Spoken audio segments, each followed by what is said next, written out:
हम बहुत संभल कर चल रहे थे।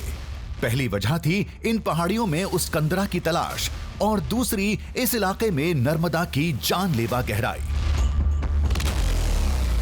भेड़ाघाट में दोनों पहाड़ियों के बीच से जहां नर्मदा नदी निकलती है, कहते हैं कि यहां आसपास में जितनी ऊंची ऊंची पहाड़ियां दिखती है, इसके नीचे भी इतनी ऊंची पहाड़ियां हैं। और वो कब से है ये किसी को नहीं पता, लेकिन लोग कहते हैं कि इसकी गहराई इस पूरे इलाके में तकरीबन 600 से 650 फीट के बीच है। हम नजरें उठाए खोह की तलाश में जुटे थे, तभी दूर वो हमें नजर आया। फाइनली हम पहुंच गए उस गुफा के नीचे। गुफा ठीक ऊपर सामने है। बोट को हमने किनारे लगा दिया है और यहाँ से अब हमें ट्रैकिंग करके उस स्थान पर, उस जगह पर जाना होगा।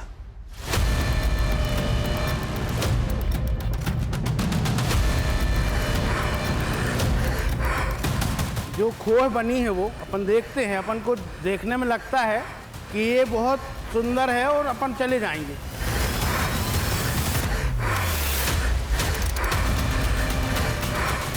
मगर अपन जा नहीं पाएंगे क्योंकि वो बहुत खतरनाक जगह से जाना पड़ता है, और एक जन की बस की बात नहीं, 2-4 जने भी नहीं जा पाएंगे क्योंकि वो जगह इतनी खतरनाक है। कई लोगों ने प्रयास किया जाने का, जो गए हैं तो फंसे रह गए हैं। लोगों की एक एक बात सही थी। चट्टानों की सीधी दुर्गम चढ़ाई करके कंदरा तक जाना हंसी खेल नहीं था। अब ऐसे में कोई इंसान वहां रोज क्यों जाएगा? तो क्या वाकई वहां किसी दिव्य शक्ति का वास है जैसा लोग बताते हैं? नर्मदा घाटी से अभी तक मैं जहां पहुंचा हूं, इसकी ऊंचाई तकरीबन 70 से 80 फीट है, और इसके बाद अभी और ऊपर जाना है। ठीक मेरे सिर के ऊपर आप देखेंगे वहाँ वो गुफा है, और वहाँ जाने के लिए अभी ऐसे ही रास्तों से चलना होगा। दावा विभीषण का है, नाता रावण से है, और कहानी रामायण की है। इन सब से जुड़ा रहस्य उस गुफा में है। कहते हैं रोज शिवलिंग की कोई पूजा करके जाता है। क्या आज भी कोई आया होगा? कोई निशानी हमारे लिए छोड़ गया होगा? जब हम बोट पर सवार थे तो ऐसा लग रहा था कि हम बोट से नीचे आएंगे, मतलब किनारे आएंगे, और फिर थोड़ा सा ट्रैक करेंगे और ऊपर पहुंच जाएंगे, लेकिन ऐसा बिल्कुल नहीं है। यहाँ जब मैं ऊपर खड़ा हूँ इस पहाड़ी पर, तब यहाँ से लग रहा है कि जहाँ बोट है, जहाँ से नर्मदा नदी बह रही है, उसकी दूरी नहीं कुछ तो तकरीबन 100 फीट के आसपास होगी। बची खुची ताकत के साथ हमने हिम्मत दिखाई और किसी तरह कंदरा तक पहुंचने में कामयाब रहे।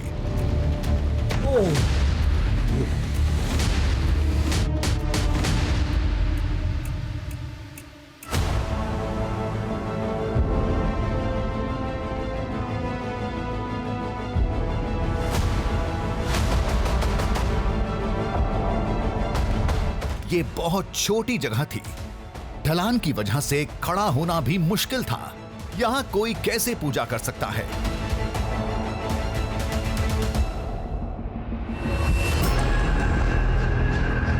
खोह में छोटे छोटे कई शिवलिंग थे जो प्राकृतिक नहीं थे। इन्हें कहीं से लाकर रखा गया था। यहाँ कर जो मैंने एक चीज देखी वो ये कि एक बात तो बिल्कुल साफ है, यहाँ जितने भी शिवलिंग हैं, चाहे वो इस हिस्से में हो, चाहे आगे वाले हिस्से में हो, या ये मेरे सामने जो शिवलिंग दिख रहे हैं, ये सब मैन मेडेड है। मैन मेडेड कहने का मतलब कि यहाँ कोई ना कोई आया और आने के बाद यहाँ शिवलिंग स्थापित की है। क्योंकि ये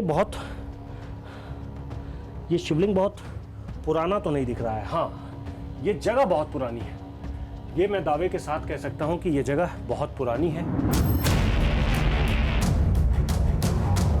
वैसे भी दावा शिवलिंग का नहीं, इस खोह से जुड़ा है, और वाकई ये जगह बहुत पुरानी लग रही थी।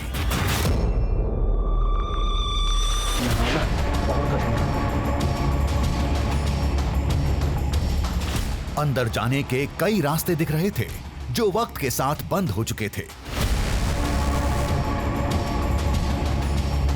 शायद पहले इधर से कोई मार्ग निकलता होगा, लेकिन वक्त के साथ अब बंद हो गया। हमने अंदर जाने की कोशिश की पर नाकाम रहे। इस गुफा की बनावट बिल्कुल स्लोप में है। ऐसा लगता है जैसे इस हिस्से में बहुत चढ़ाई है और इधर बहुत ज़्यादा गहराई है, और जैसे कोई सीढ़ी होती है ना, बिल्कुल सीढ़ियों की तरह ही इस गुफा की बनावट है। जैसे ये सबसे ऊपर की सीढ़ी, उसके बाद वाली सीढ़ी, फिर उसके नीचे, मतलब ये ऊपर से नीचे की तरफ इसकी बनावट है, बिल्कुल तिरछी।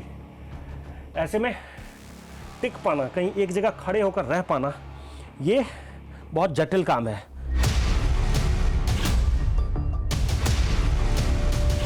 कहते हैं ऐसी जगह पर विभीषण ने रावण के लिए तपस्या की थी, जो आज भी यहां आते हैं, लेकिन कब ये कोई नहीं जानता।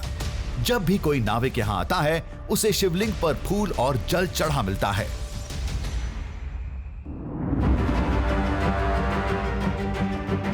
फिर हमने शिवलिंग पर गौर किया, जहां पूजा का कोई साक्ष्य नहीं था, न जल न फूल। ये वही गुफा है जिस गुफा में विभीषण के तप करने की बात कही जाती है। ये वही गुफा है जिसमें विभीषण के तप करने और उस तप से रावण को जितनी भी शक्तियां मिली थी, उसमें से कुछ शक्तियां इसलिए मिली क्योंकि यहाँ विभीषण ने तप किया था। इस रहस्य से पर्दा उठाना कोई बड़ी चुनौती नहीं थी। हमें कुछ नहीं करना था, बस इस खोह में रात भर रुककर पहरा देना था। जैसे ही हमारे साथ आए नाविक को इसकी भनक लगी, वो जोर से चिल्लाया, चलिए सर, आइए, चलिए। क्या कह रहे? टाइम हो गया, 4 बजे का, सर आइए। मैं रुकना चाहता हूँ रात को। नहीं, अलाउ नहीं है यहाँ पे, रुकना अलाउ नहीं है यहाँ पे सर, रात में खतरा बहुत ज्यादा है यहाँ पे। अरे तो एक काम करो, आप चले जाओ, मैं रुकता हूँ। मैं अकेले नहीं जाऊँगा, आपको लेके जाऊँगा। आइए आप। मैं रुकना चाहता हूँ यहाँ। नहीं, मैं नहीं जाऊँगा, आपको अकेले ले छोड़ के। मैं खुद, आप मेरे साथ आए हो तो मैं आपको लेके जाऊँगा। वहाँ बात कर लेना ठेकेदार से।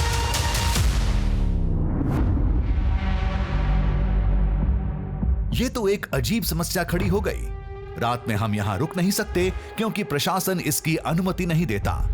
यही नहीं, उसी नियम के हिसाब से हमें 6 बजे तक घाट पहुंचना होगा। उसके बाद बोटिंग करना मना है।